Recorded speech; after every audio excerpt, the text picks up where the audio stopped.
Good morning. When it comes to getting you a better job and a bigger paycheck, both candidates have made plenty of promises. But which presidential nominee can actually walk the walk and get the job done? Let's ask Travis Brown, the co-founder of Pelopidas, a marketing and lobbying firm, and the author of How Money Walks. Travis, nice to see you this morning. It's good to be back. All right, let's dive into some of the economic plans here. Let's start with Donald Trump and what this would mean for top earners. Tell us about the top. Well, when you look at the economic plan or part of the tax reform plans proposed by both candidates, it really gets down to what are you going to do about work? Are we going to reward more work in America or punish work? And our federal income tax rates proposed by both candidates, do different things.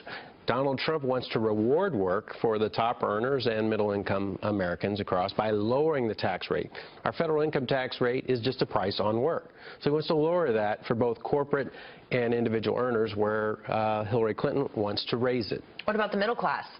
Well, for anyone that's working, pass-through incomes and small business, that's a big difference in the tax plan as well. Hillary Clinton leaves that alone. Donald Trump wants to lower that, essentially doing for small business income what he proposes for corporate taxes, lowering 39.6% rates down to about 15% rate. That's a huge change, a big injection in the economy for work. Is he going to get the support in Congress to be able to do something that dramatic? Well, that's one of the big differences when you're looking at and asking tough questions in the weeks ahead with these debates coming up. You want to think about what's the impact on overall work. When we raise the price of something, we know we get less of it. So if we're raising the price on work at the state and federal level, then we can expect less work. If Donald Trump is lowering that price of work, then we want to see more of that. Essentially, Donald Trump's plan is very similar to Speaker Ryan's, which makes it more likely that it could get through Congress, at least elements of that plan. And where do the candidates stand on raising the minimum wage? Well, Donald Trump leaves that alone, but Hillary Clinton has specifically proposed raising it. There's been talk from both candidates about doing something about the living wage, but anytime we're raising the federal minimum wage, what are we doing again? We're raising that price on work, making it harder to jump on the lower rungs of our economic ladder. Both candidates have talked about going after corporations who want to send their jobs overseas, keeping more jobs here in the United States, Hillary Clinton and Donald Trump. Where do they differ on this plan to keep American jobs here? Well, again, if you're going to reward and reinvestment in America from corporations that have profits overseas, Donald Trump proposes to do that by lowering the corporate income tax rate. Hillary Clinton proposes changing tax inversion law by basically creating greater penalties on that. So wait a minute, be clear. Not actually lowering the tax rate, but fining them. So keeping that same tax rate, but then penalizing them if they send jobs overseas. On this Labor Day, you got to think: are we going to reward work? Or are we going to punish work? Hillary Clinton punishes that work. Donald Trump would reward that work by bringing it back.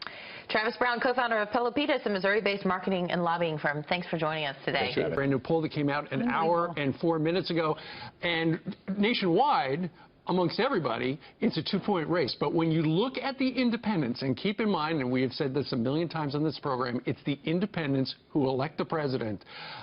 Donald Trump is leading by 20 points over Hillary Clinton. Judge Napolitano just joined us on the sofa. Can you believe this? Because we talked about, Reince Priebus predicted this. Like 2 weeks ago, he said Trump is going to be ahead Labor Day weekend, around Labor Day weekend, and now he is. Well, she's had 3 very, very bad weeks, during the course of which she has not responded, except for the very small first interview in, 247 days, first press conference in 247 days on the back of her plane. And the essence of the bad news against her goes back to her reckless use of emails. I spent a day and a half, while Kilmeade was getting a suntan, I was reading the FBI documents. I read them in the Sun. And it takes about a day and a half to read them carefully and compare them with the public record that is already out there. And I can tell you that the conclusion is inescapable. She was seriously concerned about being indicted, and far more... Why do you say that? Because the answers that she gave to the FBI, if publicized by Donald Trump to the public, will be devastating to her politically, but helpful to her legally.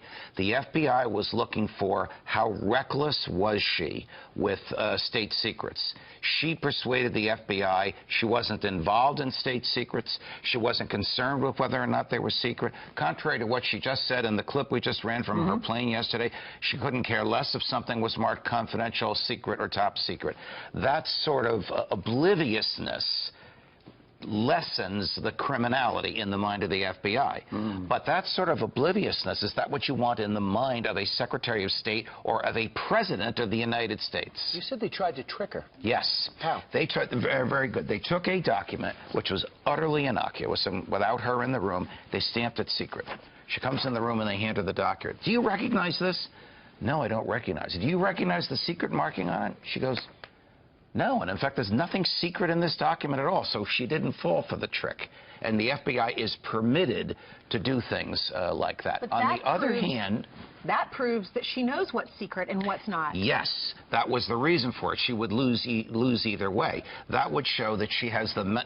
Isn't this ridiculous? We're talking about her mental capacity. She has the mental capacity to read a document and decide whether it's secret or not. So in the margin of many of these documents is the letter C. Now, almost anybody in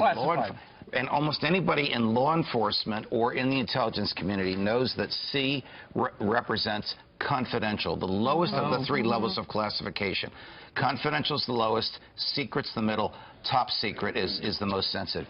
She said she didn't know what that meant. Right. It is inconceivable that she didn't know what that meant. She said it was numbering the paragraph. She thought it was right. She thought there was an A. She thought there was an A and B that she didn't see. Well, she signed an oath her first day on office after a 2-hour FBI tutorial in which they explained all this to her that she understood these markings. Judge, since you went through all this stuff, and I've heard news reportage about this, that apparently because she said, you know, I don't remember, I don't recall, so many times, at some point... 39. Well, that's according to the FBI, but it's not a verbatim, so it's hard telling how many times she said it. Right. She essentially blamed her concussion on the reason why she couldn't remember stuff.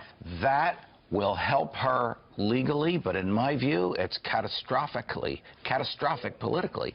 If she's going to say, because of my health problems, I don't remember what the law is. And that's what she said, I right? don't know what is secret, top secret, and confidential. How can she be the President of the United States? She's going to have to answer for that. That's not good. What about, she says that Bill Clinton should not have to resign from the Clinton Foundation, so if she becomes president, so he should be taking in money from donors while she's president.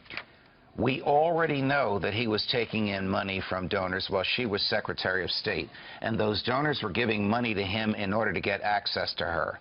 In some quarters, that's called bribery. This federal government doesn't call it bribery. They have a soft phrase called pay for play. In my view, it's absolutely unlawful. But in the next couple of weeks, you are going to see things about the Clinton Foundation that's going to cause her to change her mind. You're going to see that for many years it was never a registered charity. For many years it took donations from people and told them they could take it as tax deductions, and they couldn't, and they owe that money back to the IRS. For many years, the numbers that they reported to the government of donations did not match up with what the donors said they gave. And you'll also see the amounts of money that Bill Clinton personally received grossly out of proportion to what a charity should be paying somebody on its board. So, and we're about to get the rest of her schedule to see if the AP is going to conclude the same thing they did last time, that 60% of all the people that visited her has some connection to, in private, had some connection to the foundation. But real quick, what does it tell you about destroying the BlackBerries with a hammer, having 13 devices, and deleting even though Congress told them not to delete? Does that mean anything? It was wrong for the FBI not to recommend indictment. I think that they were big-footed by the West Wing of the White House. They were told not to do it. So the FBI, are you saying the FBI was political? I'm saying the FBI was told what to do. A lot of the FBI agents involved in this case are furious at the outcome. Hard-working, decent law enforcement men and women who devoted a year of their lives to find out if there's a crime here and believe that it was, and for political reasons they couldn't do it. But to Brian's question, the destruction of a BlackBerry, remember she said she used 1, she used 13. The destruction of that is obstruction of justice, and nobody was charged for it. And now one Democrat has come out to condemn this. They've only backed her. Thanks so much, Judge, for doing all your hard work. Pleasure. Let's bring in Laura Ingraham. She's down in our nation's capital. She joins us once a week. So, Laura, the big news, the CNN polls got Trump up by 2. That's with all the voters. But then when you look at the independents, and that's what everybody wants, look at that. He's got 49, and she's got 29. That's pretty good news going into the sprint to the finish. More Americans are refusing to affiliate with either party. We've known that for some time. Republicans lost a lot of credibility over the last 15 years and how they handled matters from foreign policy to domestic policy to immigration to trade. And so this independent number is very important. We know there are a lot of Democrats who don't really like Hillary that much. A lot of them decide, well, I like Hillary. I dislike Hillary less than I dislike Trump. They're going to go with Hillary. But that independent vote, I believe, is always critical to Trump's pulling this out in the end. And these numbers, these latest numbers, really indicate that the credibility issue coming off that email scandal, all the stuff we're learning day by day about what she actually did, from smashing the BlackBerries with the hammers, having other people do that, not knowing what classified means or how to categorize it. These people aren't buying it. And I think a lot of the independents are like, look, we've got to just go back to pragmatism and how we handle major problems facing this country. And a lot of them, at least right now, are breaking for Trump. That's good for him to come out of Labor Day weekend with those numbers. Good news for him. I just think Hillary's total attack plan is not buy me, it's reject him. How long will that go? It seems like her best combination was thrown 2 Thursdays ago when she tried to say he's basically a white supremacist. How much further can she go? Yeah, well, again, this is all she has. When you have America being humiliated on the world stage, you know, the apology tour started in 2009 when she was Secretary of State, is now a full-fledged humiliation tour for the United States. And what you're referring to what happened in China, they didn't roll the stairs up to Air Force One. Vladimir Putin berating for 90 minutes. This president, of course, the Philippine leader. The Philippines leader rebuking America. I mean, we even had an embarrassment in Cuba when the president went there. Remember on the tarmac issue when the plane landed. We had Iran putting our Navy men on their knees on their ship. We've been buzzed by Russia and Chinese aircraft. We had the Iranian vessel approaching our military vessel at high rate of speed in the waters off of the, I believe it was the Strait, the Gulf Coast, or in the Gulf, near the Gulf region. I mean, this is never ending. So she's not going to be able to discuss how America is stronger and more influential and the world safer. She can't do that.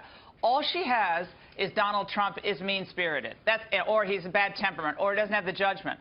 After she says she doesn't have any memory of 26 different questions posed by the FBI, and he's the one who doesn't have the judgment or temperament. I mean, I think more people are like, gosh, this doesn't make sense on any level unless she's lying about it. Laura, I also wanted to ask you about her coughing attack. You know, yesterday she was speaking in Cleveland, Ohio. She coughed for 2 minutes straight, and then she said, she came up with this line. Do we want to hear it? Can we hear a little bit of her coughing? All right, well, she coughed for 2 minutes, and then she said she must be allergic to Donald Trump, which was a genius, clever way to get out of that. I'm sure she was just so upset about coughing because so many people have been attacking her about her health. And then Kellyanne Conway with Trump's team, she tweeted this, must be allergic to the media. Finally spent a minute with them because she, went on her plane and then she started answering questions from the media. And then she had another coughing fit. Yeah, I mean, I think maybe, if someone's not telling the truth, maybe they cough a lot. Everyone has a tell when they're not telling the truth. What's your tell? Maybe that's the tell. I don't know. It's a little bizarre of old Tim Kaine right behind her. What was he doing? Playing checkers back there? What was he doing? That's the first thing I thought of. Give the woman a glass of water. That really is the thing that struck me. Tim Kaine's supposed to be this great force for the ticket, and the one thing you need is a little help when you're coughing. He can't even get up and take the microphone. That was... Talk about disengaged from what's happening. Yeah, so maybe she'll cough during any tough questions during the first debate or the forum on Wednesday. Who knows? Well, stay tuned. Meanwhile, over the weekend, Phyllis Schlafly, who was an icon in conservative politics, died at the age of 92 out in St. Louis, her home. It's interesting. Her brand new book, The Conservative Case for Trump, just came out today. Apparently she was a year ago for a Scott Walker fan, but then when clearly it was going to be Donald Trump, she threw all of her weight behind her. Give us one thing to know about Phyllis Schlafly. Phyllis Schlafly was a fighter until the very end for conservatism. She went to the Republican National Convention as she had, since she was a young woman. She went to the last convention in Cleveland in a wheelchair, very frail, but she wanted to be there to make a point. And her point has been, for the last number of months, conservatism exists because of the principles, the belief in freedom and independence and self-governance. But we also have to be practical, and we have to see what's on the line in this election. The Supreme Court the future of our sovereignty and our very independence as a nation, all on the line in this election. So this woman who wrote the book, A Choice, Not an Echo, in the early and mid-1960s, Right. just released it, last year, re-released it. She was the last of the conservative pioneers still alive. It was Buckley, Reagan, Russell Clark, Brent Bozell Sr. She was an early supporter of Reagan's. Without her, I wouldn't be here today. She is someone who everybody has to know who she is. They should write movies. They should write movies about her and poems about her for the work she did for the unborn and the most vulnerable in our society. And single-handedly, Phyllis Schlafly stopped the ERA from being enacted as an amendment to our Constitution when overwhelming majorities in both parties and in both parties' platforms, the ERA was in there, and Phyllis defeated it for a whole number of reasons. I have a piece on LifeSet that's just about to post about her life. Please read it. She was an amazing woman. Laura Ingraham, thanks so much. Thanks, Laura. Thanks, Appreciate guys. it. They stopped everything. They opened their doors. I think a town of what, 10,000? Yeah, I've been there. And there were 6,000 people suddenly seems to me there. from New York, it's about the size of an apartment building in New York. Yeah, no kidding. And so anyway, as a tribute, they're going to do that starting right here on Fox and Friends in the next hour. You, as we look back at September the 14th, 2001, you're actually the fella who introduced the president, who was standing with Bob Beckwith, the fireman, who's going to be with us in an hour. Yeah, I was there. The president first greeted a large group of clergymen who were there, and they said a prayer, and then he spoke on top of the pile. Yeah. And then remarkably, he remained behind for a very long period of time, shake the hands of everyone, hug everyone. Secret Service was very, very nervous about that appearance. The night before, Governor Pataki and I spent a great deal of time on the phone with the Secret Service to make sure that they were comfortable with exactly where we put it. It took a lot of courage to do that. I'm sure he did that over the objection of the Secret Service. That was his first visit, right? Well, first of all, we were only 4 days later. There were still fires below the ground of 3,000 degrees Fahrenheit.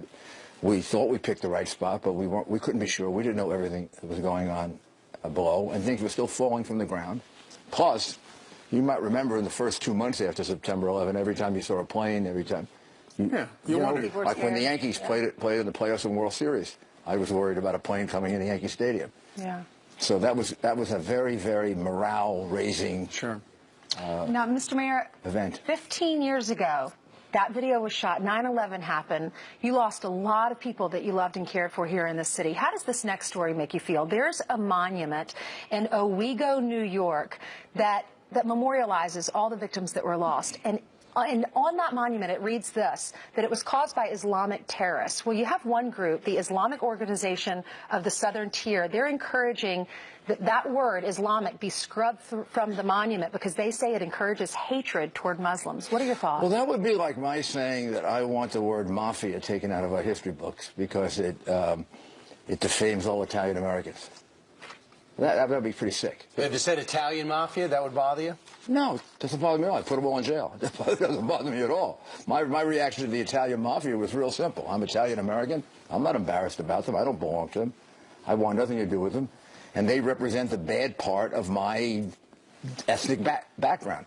Every ethnic background has a bad part. There's a bad part to the Islamic religion. And the good part of the Islamic religion shouldn't feel at all hurt by Islamic terrorism. They should feel angry about it. They should feel like, maybe even stronger than I do, they should be wiped out, because I felt stronger than I think maybe people who weren't Italian American, the mafia should be wiped out. But good people should get together. You shouldn't become defensive about the bad people in your group. That makes it more difficult to overcome it when that happens. You know, at the museum, a lot of people said, I don't want to highlight the terrorists, but there is a highlight of the terrorists. I think it's an important part of it. Having lived through it, having almost died, in a building that was trapped in for 20 minutes, that if things had fallen a different way, I'd be dead instead of somebody else, and that leaves you with a lot of pain and thoughts. And I never was at all unclear about who did this. That's why I gave the $10 million check back to the Saudi princeling, or wherever he was, who gave me $10 million for the Twin Towers fund, and I said, we don't want blood money. because he put out a press release that Israel was responsible for it and foreign relations were responsible for it. We had and the way I know who was responsible for it. Radical Islamic terrorism, in that particular case, is headed by bin Laden. All right, let's change gears, can we? Hillary Clinton was in Cleveland yesterday, and she wasn't pleading guilty to indictment yesterday? Not yesterday. Gosh, I thought. And there you can see her. Tim Kaine is looking on. He eventually would bring her a paper towel or something like that. She had an epic 2-minute coughing fit there, and then a little later on, she took some questions from members of the traveling press on her plane and had another one. And this kind of goes to what you've been talking about. I only said it once, and I created like oh my God, I got hate mail and all that stuff. Because I saw online about 6 or 7 episodes of that over the last year. What do you think's causing it? I don't know what's causing it. I just said go look at it for yourself online, and you decide what's going on. And my God, the left-wing press went crazy. I think there was even an article in the Washington Post that I was crazy. Yeah. Well, she said yesterday she was allergic to Trump, and that's why she was coughing. Ha, ha, ha, ha. I mean, I don't know. It may be whatever it is, but my goodness, if Donald Trump had a coughing fit, 5 times in the last 6 months of major proportions, somebody would want to know what's going on. And John McCain, they would be saying he's way too old and he shouldn't be president. I don't know, but I caused a revolution by it, but maybe... she should answer the real question, what's going on? I mean, but the real problem I have with Hillary Clinton is that report, the 302s of the FBI. I read through them over the weekend in great detail, wrote an article about it, and there's at least 20 pieces of evidence of criminal intent that, as a prosecutor, I don't think I ever had a case with stronger evidence of criminal intent than that. I was trying to think with a friend of mine who worked with me in the U.S. Attorney's Office yesterday, who I was talking to. We were trying to think of a case that we prosecuted that would be stronger than that, with destruction of evidence, not knowing. C means confidential. If you're a Secretary of State and you don't know C with parens, he said it was in the body of the email, it was the 3rd paragraph, and it was just on the side. That's where they put it. That's where they put it. I've read many of them. That's where they put it.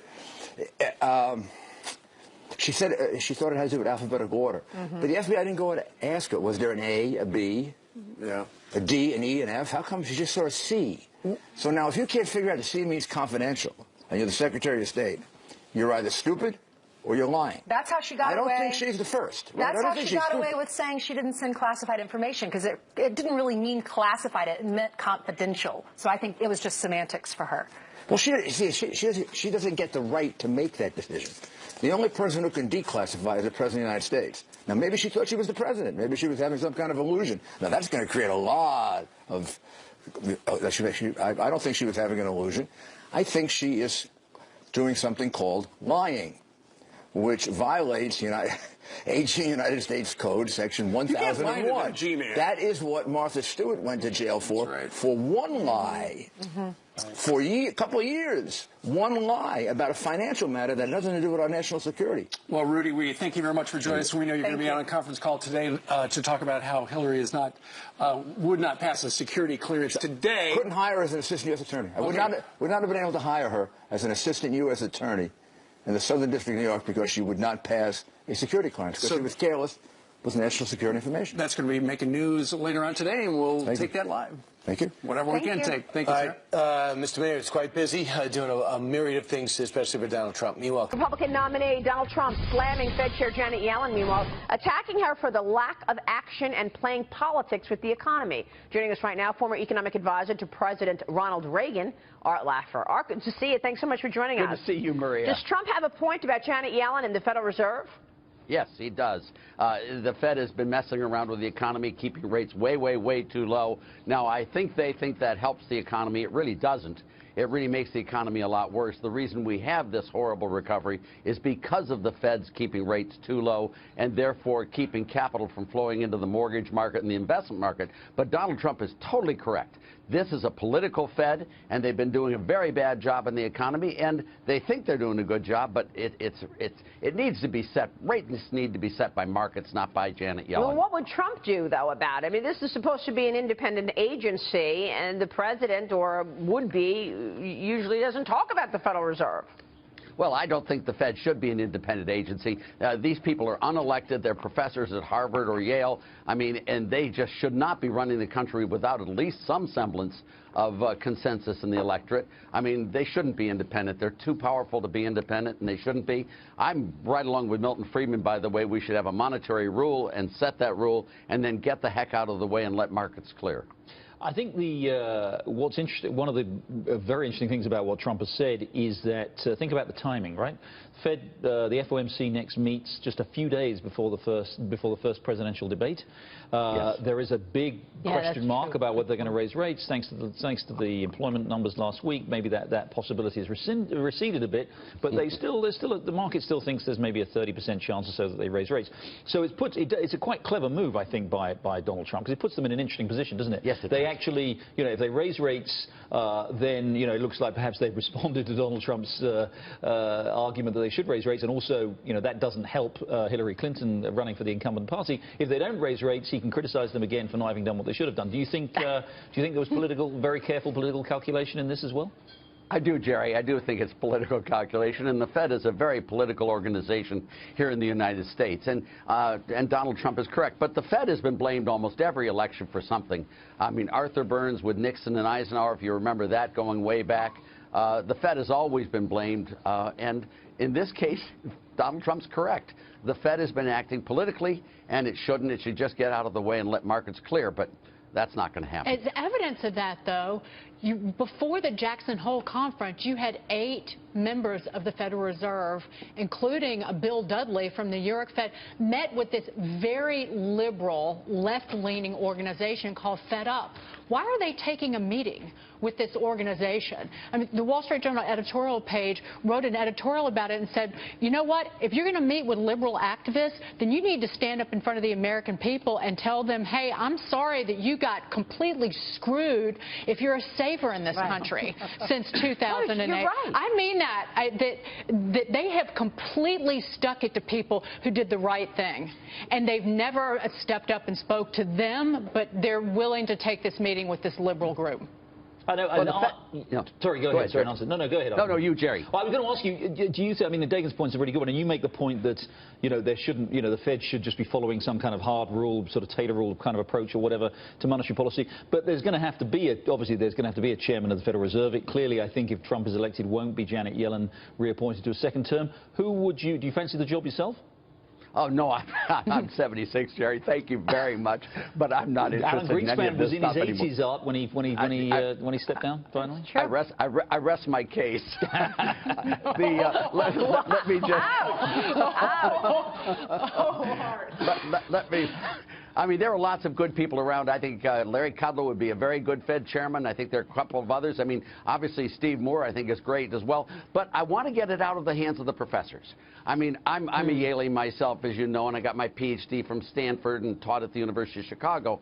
I don't think professors know enough to be able to run the Fed. This is not something that should be solely in the domain of academics. You've got Stanley Fischer, you've got Janet Yellen, you've got Bill Dudley, you've got all of these people, all fine people in their own right, but they don't know straight up from Sikkim about the private sector. Yeah. They just know about how to run governments and do academic research that doesn't apply to the Fed and doesn't work in this case because they ignore the supply side of money, which is at very low interest rates. Who the heck's going to lend for 30 years on a risky loan? Yeah, no one. Exactly. That's why the housing market's so darn low and why investment's so low and why we have a lousy economy is because these guys don't understand economics. Joining us right now is former Florida Congressman and Fox News contributor, retired Lieutenant Colonel Alan West. Lieutenant Colonel, good to see you. Thanks so much for joining us.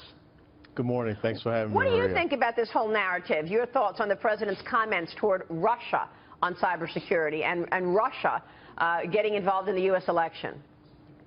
Well, first of all, I think it's very interesting that you have the Democrats creating this straw man of Russia.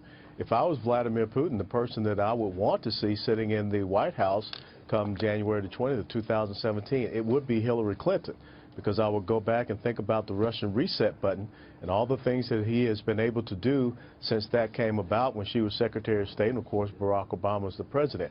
We have seen an incredible expansion of Russian power in the Middle East and their presence there. We have seen an incredible expansion of Russia towards, of course, taking over Crimea and Ukraine. But one thing that you have to understand, Vladimir Putin, Xi Jinping, Hassan Rouhani, they're strong men. And strong men could care less about rhetoric. They're all about actions. And this is a President Obama who made the red line comment, who said that Assad must go, and Russia went in, and Assad is not going anywhere. As a matter of fact, he's gotten stronger, and the Iranian influence in the Middle East has gotten even more strong. Right, and we know, Dagan, that it is Hillary Clinton and the Democrats that have the real ties to Russia, whether it is the reset or whether it is backdoor deals, not Donald Trump.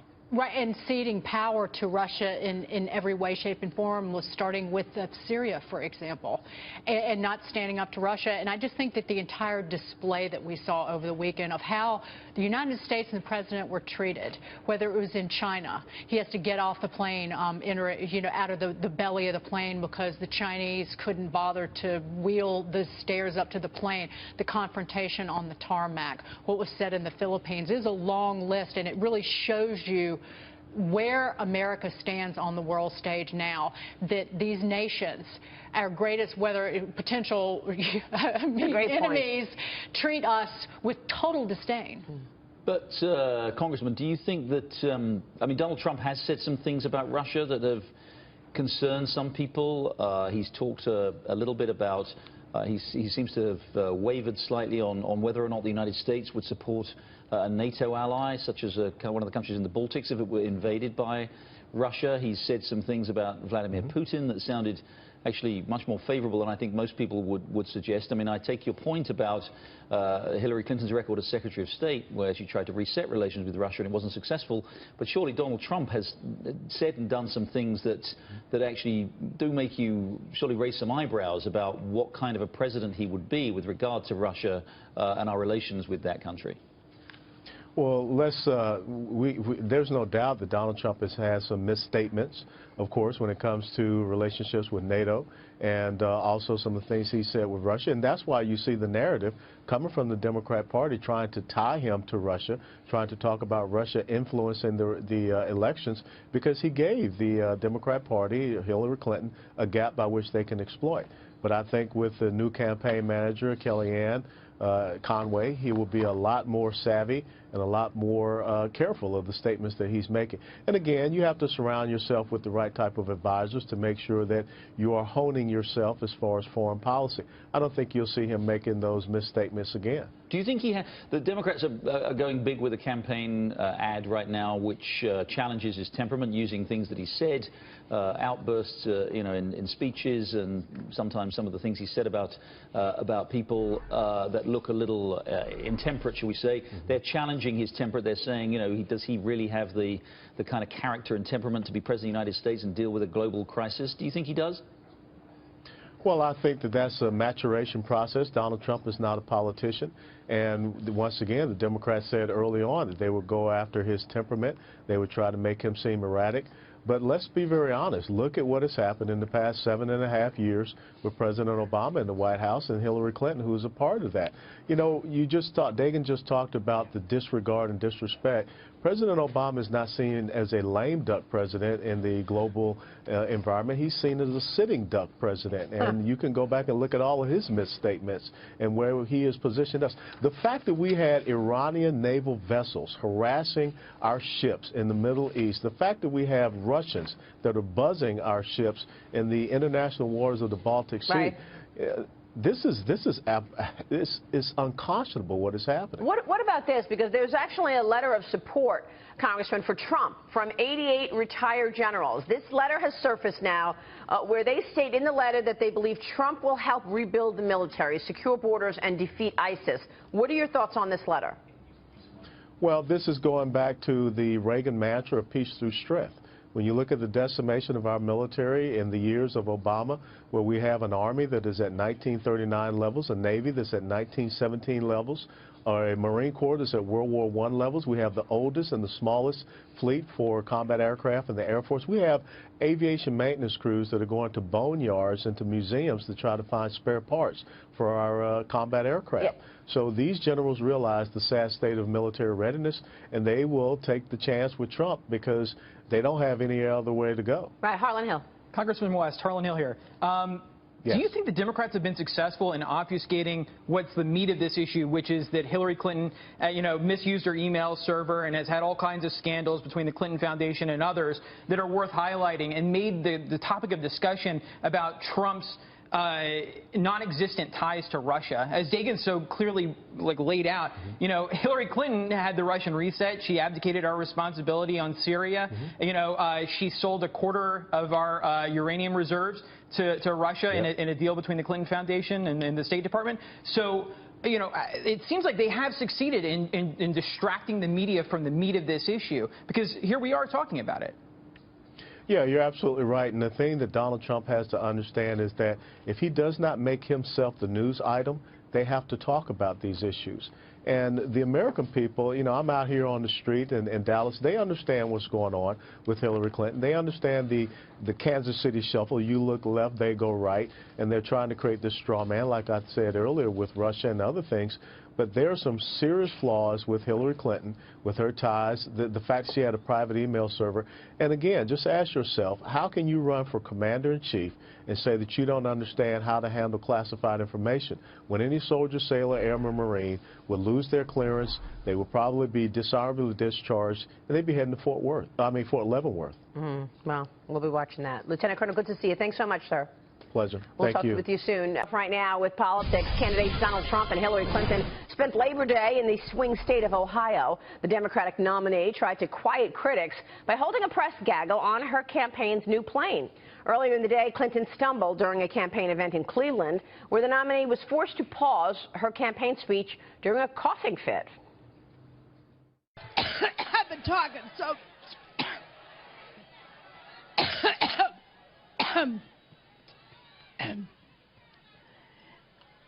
Every time I think about Trump, I get allergic. Want to bring in political commentator and columnist for Newsday, Ellis Hennigan. Ellis, good to see you. Thank you so much for joining us. Hey. Your reaction to what we saw yesterday? Well, in fact, I'm just getting over a cold, so I might actually have a coughing fit, if you don't mind, this morning. Yeah. Listen, this paranoid talk of, oh, my God, she must have lung cancer. Maybe it's the brain tumor. I mean, there's a crazy stuff out on the Internet about this. There's absolutely not one whit of evidence that the woman has any serious health problems. We ought to get off that right now, shouldn't we? I guess it didn't help her that she had the coughing fit, though, Dagan. No, and by the way, I remember that letter that they released from her physician was a year old recently. You remember that? Talking about describing the blood clot that she had on her brain. But it's politics. Is everything not fair?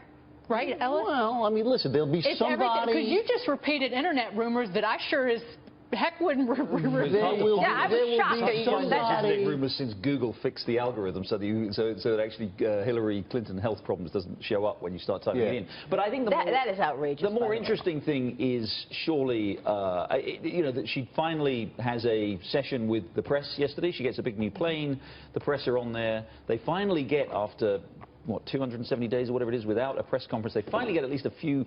They get like 90 seconds to ask her a question, and the questions they ask are, they pepper her with questions like, how was your summer? And how's your Labor Day going? And what kind of a day have you had today? And we really like your plane. I mean, okay, it wasn't an opportunity for them to ask really tough questions about emails and the Clinton Foundation, but you think one of them at least might have had the kind of courage to say, are we going to be seeing any more of you, Secretary Clinton, in the campaign than you've made yourself available so far? It was a pretty abject performance. And to your point, I mean, this is the most favorable press corps that a candidate for president has ever had. And yet she's still unwilling to face them. She went 270 days without a press conference. She barely answered any questions on the plane. So what is she evading? What is she trying to avoid? Why won't she face the press Well, I guess we have one candidate who's unavailable for comment and one who's unavoidable for comment, right? I mean, that's really kind of what we're left with. Listen, I'm a journalist. I want to ask politicians questions all day long. It's my job to ask them. It's their job to try and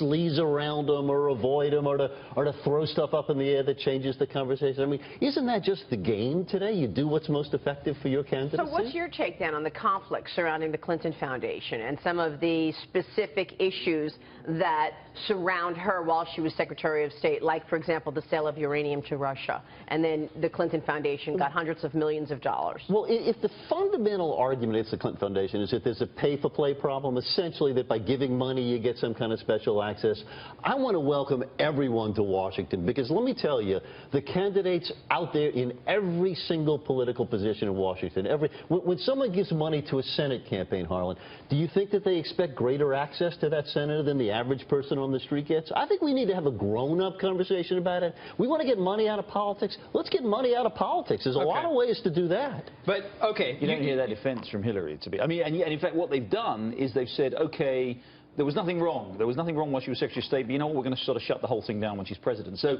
in other words, things that she was able to do, that the foundation was doing while she was Secretary of State, apparently not going to be okay when she's president. How does that double standard apply? Why is it okay when she's Secretary of State, but not when she's president of the United States? Listen, I'd be happy to defend it in either case, as long as you're doing good works. I don't mind rich people giving their money to help poor people. I think that's basically about the best thing you can expect from some politician. But that wasn't exactly rich people helping poor people. The money was going to the Clinton Foundation, and the Clinton Foundation is not even allocating all of that money out to the people who need it. They actually made money from it. The Clintons did. But if the argument, what do we want our ex-politicians to do, right? A lot of them become lobbyists. A lot of them run trade associations, right? The idea of going and running a charitable trust, if they're a bad charity, let's talk about maybe they should be a better charity. They're using too much money. Here's what I want out of politicians. I want them to represent the people who appointed them to that job or who elected them to that job and not lie. And not lie repeatedly to the American people. Buried on Friday was the FBI report. Yeah. The FBI summary. Let's hear about it. Wasn't redacted. And the Wall Street Journal, as always, does this bang-up job of just summarizing it. She was confused on classification marking. She said that she thought it was about alphabetical ordering. And there were 40 times that she told the FBI she didn't recall or remember crucial details about her email server. And this is in the unredacted portion of this FBI report, and it just goes to, if you read through what you could read through in the FBI documents, she clearly was a very skillful lawyer and knew exactly what she was doing because she was trying to avoid prosecution. Right, so she said the C, which represented classified, she said it was ABC or something? Yeah, although there was no A and no B. Right. She thought it was, but she thought a paragraph that had C in it was somehow alphabetical ordering. Yeah, look, I mean, it is. She's going to be, and as we report this morning, this is going to, for the next 2 months now to the campaign, there's a series of releases of documents, of more emails, of her calendar, various other things between now. That's just going to keep this story front and center, and it is the Clinton problem that they, you know, they instead of getting, you know, just coming clean and saying, you know what, I ran this email system I shouldn't have done. You know, I did things that were clearly not right. You know, it won't happen again. There's just going to be this continuous drip of more information that we're going to get over the course of the next 2 months. And the tragic thing for her is it's going to damage her more than if she'd just come clean right at the start. Economy, obviously, the most important issue for voters. And the economy pulled ahead of terrorism by 12% in this new Fox News poll. What is Donald Trump going to do to continue this momentum that he is the best in terms of creating growth for the U.S. economy? Yeah, let me just say I have no idea what he is going to do, but what he should do is he should stress the economy. He can win on this one. It's a slam dunk for Donald Trump if he does the right thing. I've never seen a political race where the Republicans should win by more than this race. I mean, you look at the turnout in Republicans, you look at all the state and local elections, everything points to a Republican landslide. All Donald Trump needs to do is say he can control the economy with a low corporate tax and getting rid of Obamacare and whatever else he wants to put in there. ISIS is a great thing for him, but the issue is Hillary. You know, all elections are referenda on the incumbent, And Hillary is running as the incumbent. And frankly, she's running on a very, very poor record. This is an awful economy. We've had a poor economy for a long time. And if Donald Trump handles it right, he can win by a landslide. Yeah, Harlan, there's 15% corporate tax rate is one of the hallmarks of that plan. Well, and look, it's the ultimate hypocrisy of Obamonomics and Hillary Clinton's promising to be a continuation of them, that the monetary policy and the economic policy of this administration has hurt low-income earners and the middle class the most. Killed them. You know, I mean, we're growing at, 1% in the first half of the year. You know, median household income is down over Obama's 8 years. So, what does Trump need to do to show people that? Because if we're talking about Janet Yellen, I'm not sure people are really paying attention. Yeah, well, I think you're right. I mean, they probably aren't paying attention about Janet Yellen, but that was the question put forward here. But what they are paying attention to is jobs, output, employment, production. The reason the U.S. doesn't attract jobs from the world is because our corporate tax rate is the highest in the OECD, and therefore people won't come here because they don't want to pay the highest tax rate in the world. And what we've got to do is lower that corporate tax rate, which is exactly what Donald Trump is suggesting, so it brings jobs back to the U.S., and this applies to states as well. The reason Michigan and Ohio and Pennsylvania are doing so badly is they tax corporate profits way, way, way too much, and they send all the jobs here to us in Tennessee. Thank you very much. But they're the source of their own problems, and the U.S. is the source of slow growth. We need a low corporate tax rate, repeal Obamacare, and I think we're off to the races. Do you think that resonates, you guys, with people? The fact, I mean, Hillary has 8 brackets, and when you look at all of these brackets, when you add on the state and the city, you're talking about a heavy tax load for somebody making $90,000, $100,000. Yeah, taxes have gone. Taxes have clearly gone up. Certainly on the on the higher income taxpayers, but even on but it was not just tax. It is things like health insurance premiums which have gone up a lot. I think that's what people really feel. Their taxes, their overall level of taxation may not have gone up that much in the last 8 years, but things like health insurance, some of their other costs that they face, they have gone up, and I think they do feel tough. One quick question, though, for you, Art, as well, which is the issue of trade. Trump has said some pretty negative things about trade, whether it's NAFTA, obviously, whether it's the TPP, whether it's, he says basically the U.S. gets the short end of these trade agreements, and he would kind of basically do away with them. That's not going to help growth, is it? Well, no, I mean, I'm totally for free trade, 100% free trade all the way. Now, Donald Trump is correct that the agreements that have been done, NAFTA and the TPP and all that, include lots and lots of exceptions for foreign countries. If you look at the Japanese non-tariff barriers that have been excluded from all the agreements, I mean, to retrofit an American car to sell in Japan would probably take $50,000 just to get over these non-tariff barriers. If you look at some of the other stuff as well, Japan's monetary policy has clearly been aimed at currency manipulation to do that. These things need to be brought into the trade agreements, but that having been said, free trade is the answer, and we should never, ever, ever retaliate to foreign protectionism by putting in protectionism on our own. You even need to find other ways of shaming or embarrassing or pointing out these problems without retaliation. A trade war is a killer for the U.S. and for the rest of the world. And watch the Trump campaign shame the Obama White House and also Hillary Clinton on Obamacare, particularly in October, when people find out how much their premiums are going up or if they've lost their insurer, because you have higher premiums, skyrocketing premiums, you have limited choices with more HMOs, and you have people losing their health insurance provider in many of these states. And you're talking to people, pregnant women who have to go out and find new health insurance when they're getting ready to give birth in January and February. These are anecdotes that I've read in many newspapers. And heard from people, and that is going to be a critical thing, because we gave you this health insurance plan, and it's a failure. It's in the process. And don't you think premiums are going to continue to go up because of the amount of losses we're talking about? United Healthcare said they're going to lose $1 billion on the Obamacare policies. Aetna obviously just pulled out. Look, the basic math of healthcare, of Obamacare was, and although they denied it at the time and frankly lied to the American people about it, was that to bring in all these people who were previously uninsured, to subsidize them, which they had to be if they were going to be brought in, because they couldn't afford, many of those people couldn't afford insurance, and also to pay to deal with the fact that the vast majority, the large number of people who are healthy and young are not going to pay health insurance premiums because they don't feel they need it.